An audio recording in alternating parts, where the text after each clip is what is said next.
Okay. So, Father, the next one, God is light. God is light. In him there is no darkness at all. First letter of St. John, chapter 1. The sun is fire, but it is also light and heat. Here is the Most Holy Trinity veiled in the Son. The fire is the Father, the light is the Son, the heat is the Holy Spirit. However, the Son is one, and just as one cannot separate the fire from the light and from the heat, so one is the power of the Father, of the Son, and of the Holy Spirit, who cannot be really separated from one another.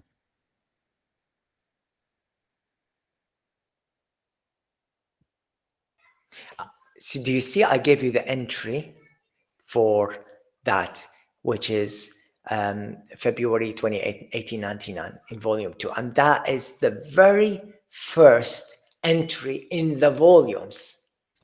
The very first entry that is written in the volume, this one, volume 2, February 2, 28, 1899, and starts with the Blessed Trinity.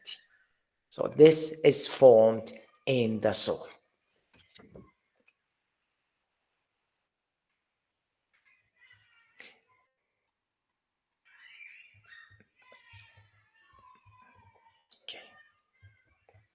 Okay, Father, and the next one, please. The human will is the little light that receives the reflection of the Son of the divine will. For the one who lives in our will, there is no danger that the smoke of self-esteem may enter even the greatest works she may do.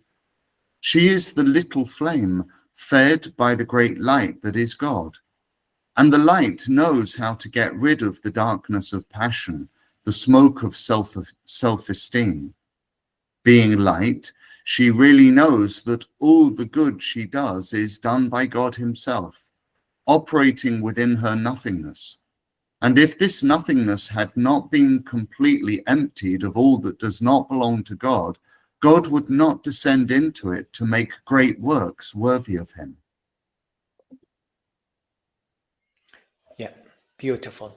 So this volume from volume 36, this entry, we are the little flame. Our human will is the little flame. God is the great sun. And what does God want to do? He wants that little flame to live in him, and he wants to live in that little flame. Because everything in the divine will is mutual. There's this exchange that takes place. Remember Jesus' words in John's Gospel. I am in the Father, and he doesn't stop there. And the Father is in me. I'm in the Father, and the Father is in me. And in the divine will, the same thing takes place. We are with God, in heaven, bilocated.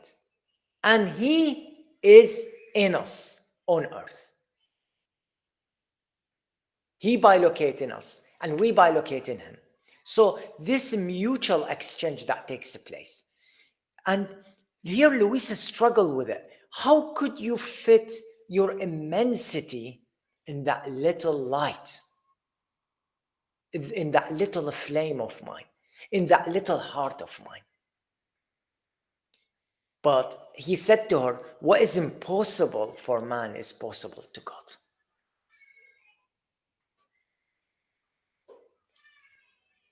And for that to take place, we must be nothing.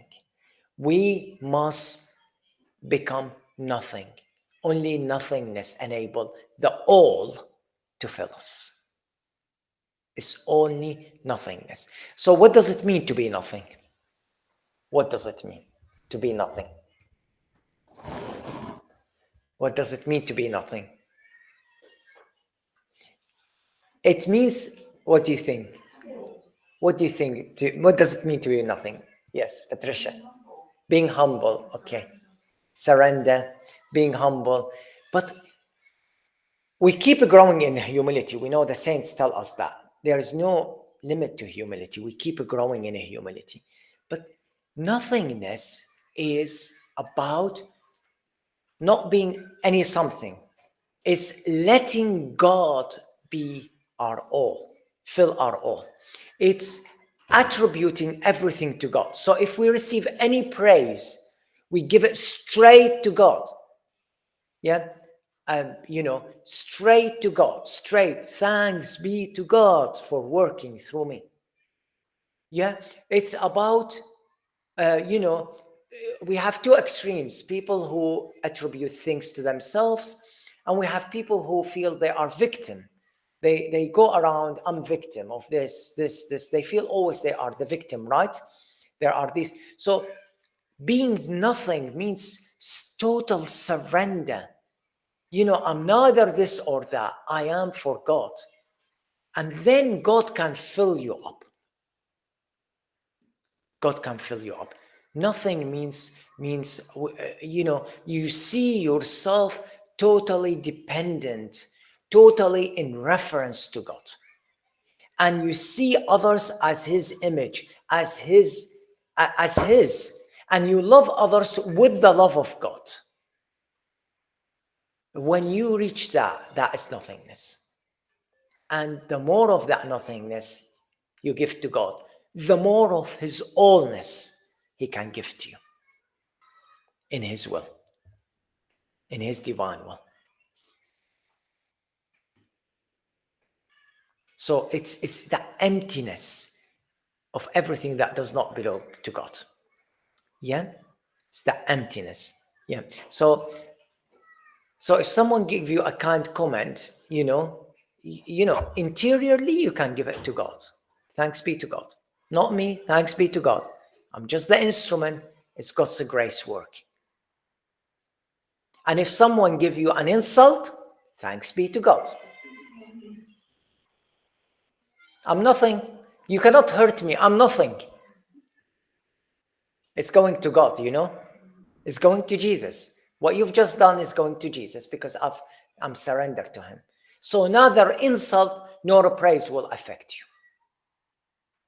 Because if you're nothing, then you cannot hurt nothing. You're nothing. You're never going to get upset about anything because you're nothing, right? So when nothing hurts you, either insult or thing, because you're giving it all to God, then know that you're operating in nothingness now. Yeah? Yeah. Would be nice to hear some of your contribution, or anyone, about nothingness, because Jesus keeps saying you need to be nothing to be filled with the all. Yeah. Annie. What was my feelings, like when something bad happens? Yes. I get very upset. Yes. When I was going to London one day, I had a lot of disasters. The part never came from my car. I had to pay a lot of money to get taxis. And then when I got to the airport, some other disaster happened and I had to pay again for getting on board with Ryanair. You know what they're like. So I was really upset and my heart was going like this because I thought I'd never get on the flight. And I got really upset, and that's how our feelings can take over. And of course, I did give it all to God, but I think, I was so much in my feelings. I'm not trusting, what goes on in those situations. Yes. I hope you heard that. You didn't hear anything. Okay. I'll summarize. Annie, you need to come next time here so they can hear. Okay. Annie was she was going to Rome on Monday, and it was one disaster after another.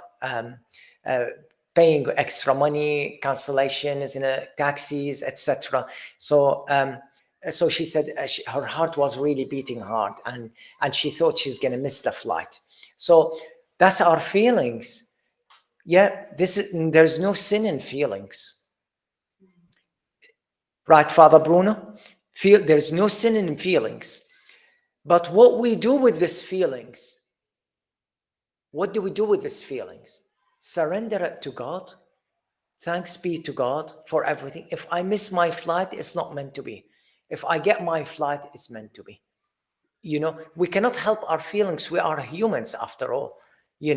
I was a little bit stressed on the way back because Rome was full of people, and it was the Jubilee of teenagers in Termini, Rome, in Rome in Termini. There were young teenagers sitting on the floors, like in, I don't know, there must have been 100. You know, you had to like walk like this, zigzag through them, you know, and you know, teenagers. Um, and and then Father Richard was with us, and Father Richard said, oh, it took him 40 minutes to get to the security. I was like, you know what? I'm going to be 3 hours before the flight in the airport. I don't want to miss my flight back. It was a night flight. If I missed it, it's the next day. There's no way I could find a place. And there was one more thing that happened to us. You know what? Talking about feelings, you know, there are some people, I don't want to judge, but what happened, Jennifer's there. We were on our way from Corato to Rome. We booked everything with a place on booking.com, you know, and the night before, Angela gets a message to say, sorry, your place is cancelled for technical reasons. Right, technical. Right, okay, no judgment. Anyway, I give it to God. I'm nothing. I give it to God. Anyway, well, they're going to get 5 times the price because of the people coming for the Pope. Everything we looked on booking.com for the same price, we'll get something outside the main city of Rome, and would take us time to go to the station, and then another. We need a taxi to the station, and another. So we were like, you could imagine, we don't have a place to stay, and we're heading to Rome, and we're exhausted. We're exhausted. So, but you know, this is nothing. This is nothing put to the test. I was sitting next to Angela. Angela was next to me. Needless to say, she was panicking, of course. Jennifer was in the background praying her rosary. Jennifer, well done. You pray your rosary. And Angela, what we're going to do? What we're going to do? She was looking on booking.com. We said, let's go to Assisi then. We looked at Assisi. All the places were full. Like, you know, we would have to go really far away. And Jennifer with us. And, you know, poor Jennifer, you know, we cannot drag her. You know, she was amazing, but 79-year-old, you know, we love Jennifer. We were like really with her. So we went to the place where, you know, it's convenient to get the metro and travel. So the feeling, yes, but I surrendered it. I said, Angela, don't worry. We'll sort something out. And guess what happened? God sent us an angel. Not an angelic angel, a human angel. The woman, the lady sitting opposite us in the train heard our conversation. She's done a course in languages, and she works in booking places for tourists. And she said, I heard your misery and thing. Don't worry. I looked in my place. There is a place, but like it was double the price. No, it was more than double the price. So we said, it's a bit expensive. She said, and then she looked and looked and looked. And of course, she's got all this privilege to find things we don't see. And then she said, here we go. This one, the Campus is one of these modern hotels, you know, like beautiful. I recommend you. I don't have any commission, but we had a good experience there. Campus. I don't know how she found it. It was not there on booking.com. And then we booked it. The price was reasonable. Maybe a bit less than double, which is fantastic because the prices were 5 times more expensive. And we booked it. And we went there and we were very happy, right, Jennifer? We were happy with the place. And it was walking distance of St. John Basilica. St. John Basilica was like still in the center of Rome. You know, was a fantastic place, amazing place in the center. And I don't know how this angel found it, but she found it for us and we booked it. So don't panic. Don't lose your peace, because the moment you panic, the divine will gone, cannot operate. And honestly, I've learned this. The Lord gave me this lesson and made me learn this the hard time a few times to just teach me this, where I lost my peace and acted out of disturbance, that the outcome was much worse than if I remained calm and did nothing. So don't lose your peace. Yes, your feeling will be all over the place. We don't have a place to stay. True. And you could miss your flight. But God has seen everything and has divinized all these actions. And whatever the outcome, you are the winner. Right? Whatever the outcome, God will bring out of it. We have it in scriptures. God will bring good out of it, whatever is the outcome. So whatever happens, even though we view it humanly as a disaster, God will bring out of it.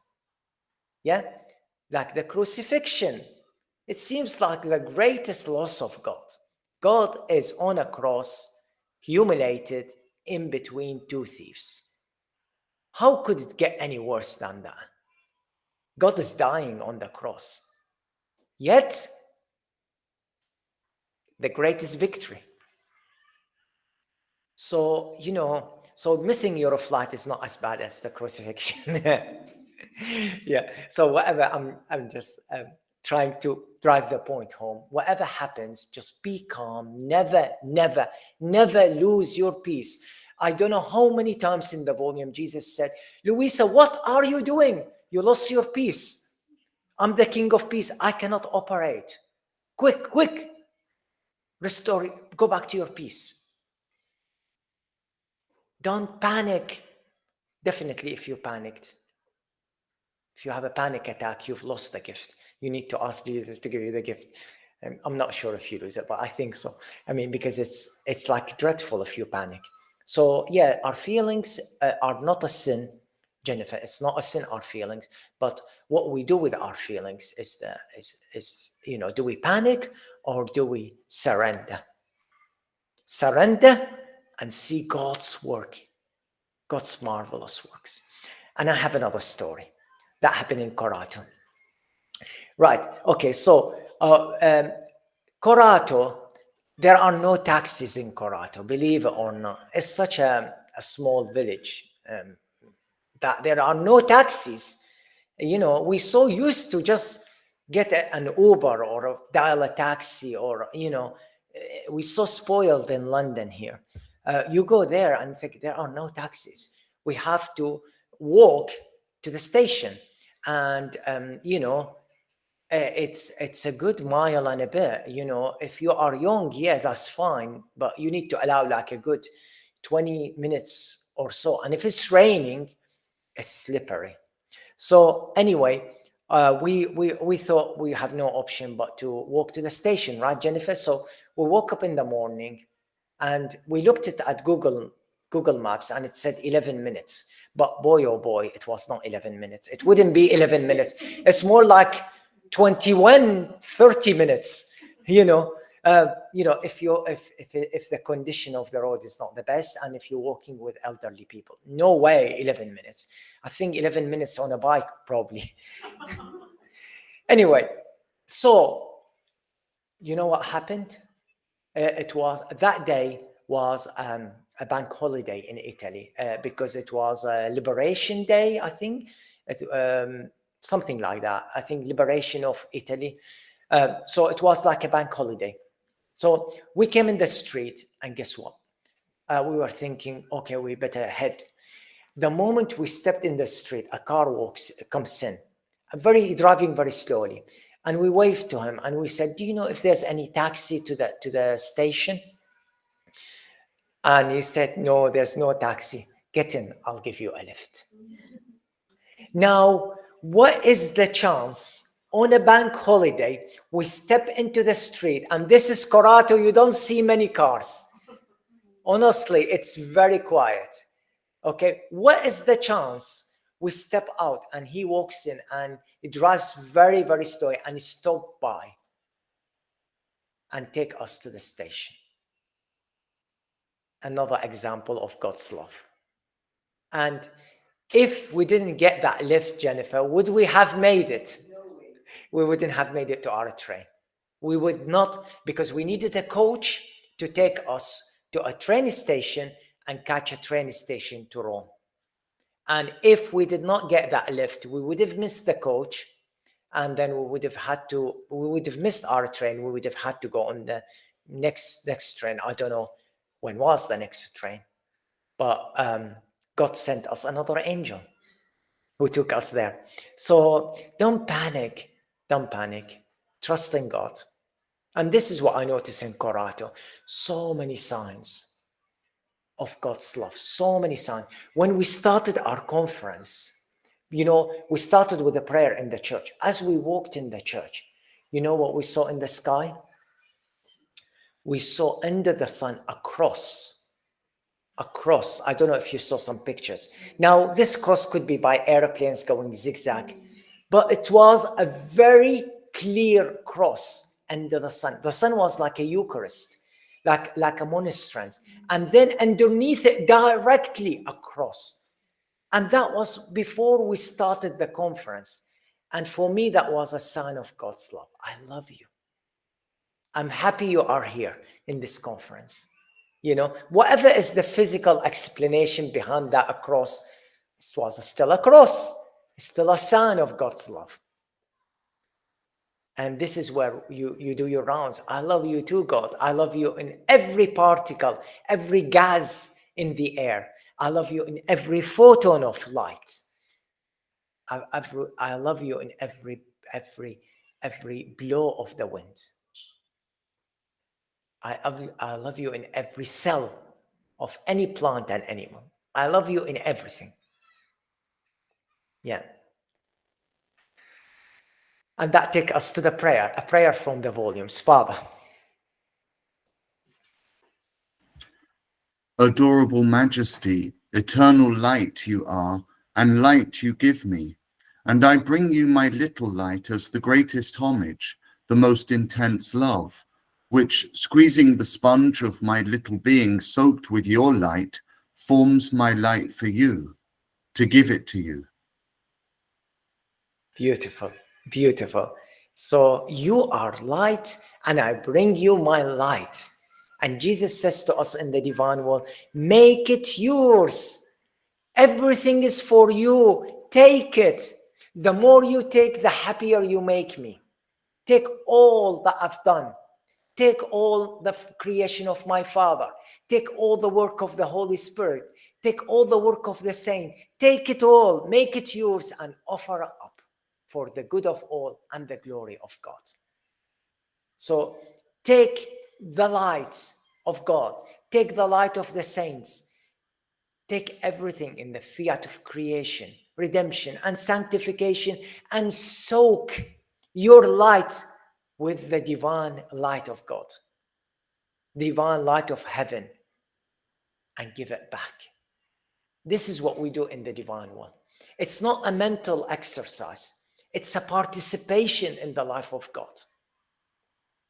And you do that as you do it in a prayer, sitting in the comfort of your chair, or as you do an action, you do that. So you need to be conscious of what's taking place. If you are cooking, I take everything you've done in nurturing, feeding humanity, feeding your creatures, feeding us with your body and blood. I take it, I make it mine, and I offer it up for all. And then use your imagination, use your thoughts, use it to the advantage. We know about faith, this is doing amazing work. This is spreading light everywhere. So believe it and use your imagination to wonder, I'm filling everyone with light with Jesus. I'm helping to feed the hungry, to remove poverty from the face of the earth. Soon the face of the earth will be transformed. when the right number, where the decreed number of acts of the children of the divine will is reached, boom, the floodgates will open. And people will be coming into this in millions, millions. But he has chosen us to be John the Baptist, to lay the road, to build the highways for those many, many people after us to come. So that's our office in the divine will. That's our office. And we've got time to do a little bit more. So Father, please, the next one. Before man sinned, my divinity was not hidden to man, because by revolving around me, he was my reflection, and therefore he was the little light.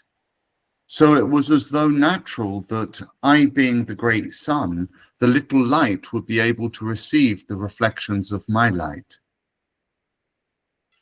Yes, so we are the little light, and before Adam sinned, we were Adam and Eve were revolving around God's light, like stars, like planets that revolve around the solar sun of their galaxy, like our planet revolving around the sun. So they were always exposed to God's light, and then emanating. God was creating suns within them, suns within their soul, and that light, his light, was going out to everybody, creating divine lives within them. That is how it was. And then when he sinned, we stopped operating. We stopped revolving. That light became darkness because the human will started operating on its own. And that is the disaster that took place. Now, the next one is about the complete act in the divine will, which we all need to strive of. The complete act in the divine will is operating from the center, is impacting everyone and everything. And that's what we all want to be at, doing the complete act. So, Father, if you read the next one on the complete act, please. My daughter, as many complete acts of my will as the creature performs, so many parts of me does she take into herself. And the more she takes of my will, the more light she acquires, forming the sun within herself. And since this sun is formed by the light that she takes from my will, the rays of this sun are linked to the rays of my divine sun. So each one is reflected into the other. Each one flashes through the other, and they dart through each other. And as they do this, the sun that my will has formed in the soul becomes larger and larger.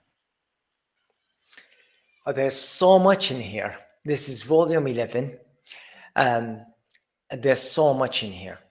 Okay, so the first thing I want to emphasize is he speaks about the more the light, the more she takes of my will, the more the light she acquires. So that means it's a continuous growth in the divine one.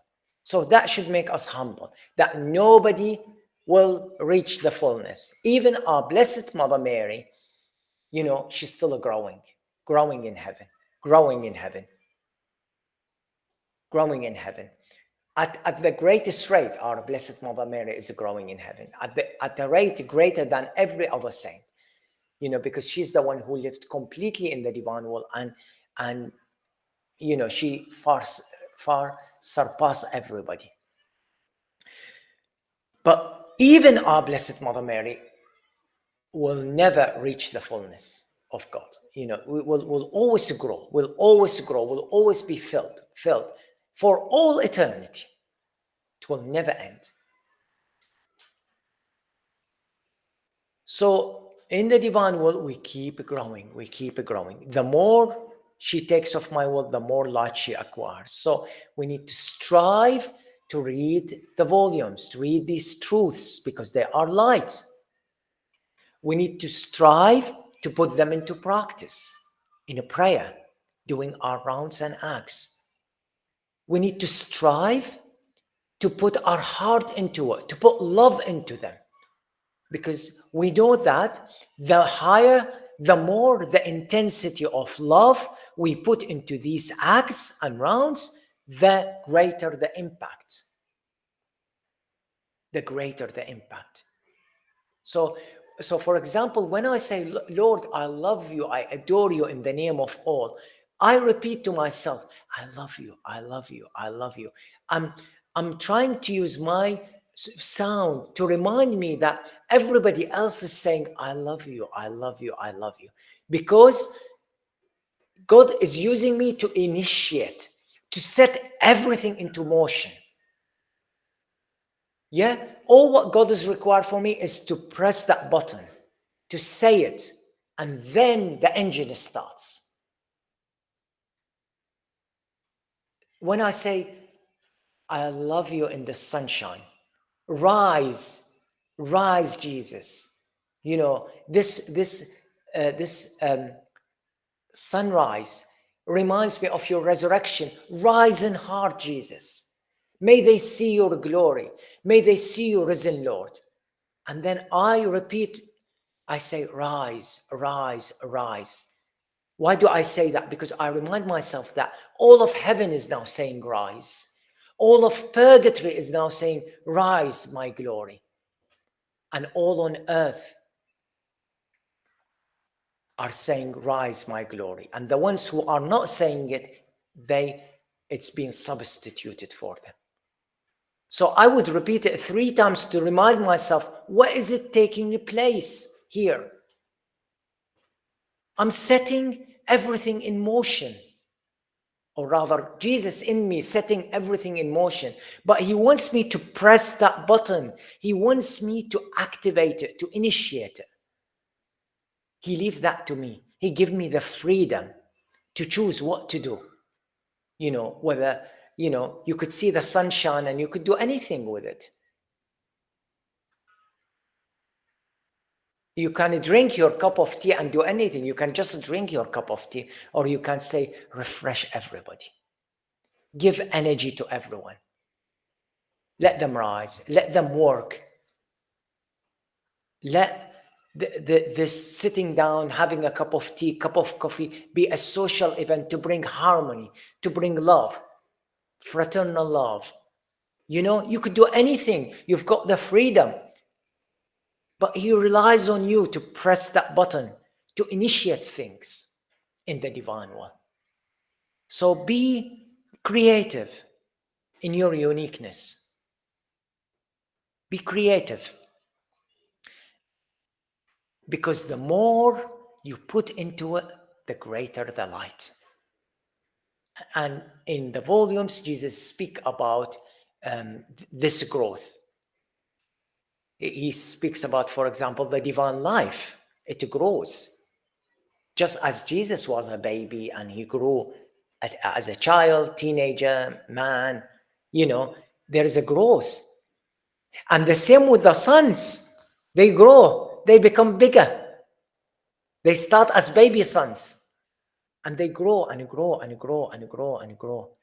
And then you have another one and another one and another one, you know, but there is a growth. There is a growth. And the beauty in this passage is one dart in the other. That exchange, mutual exchange. God's love in us and we in God. One dance with the other, one dart with the other, one love with the other. That mutual exchange.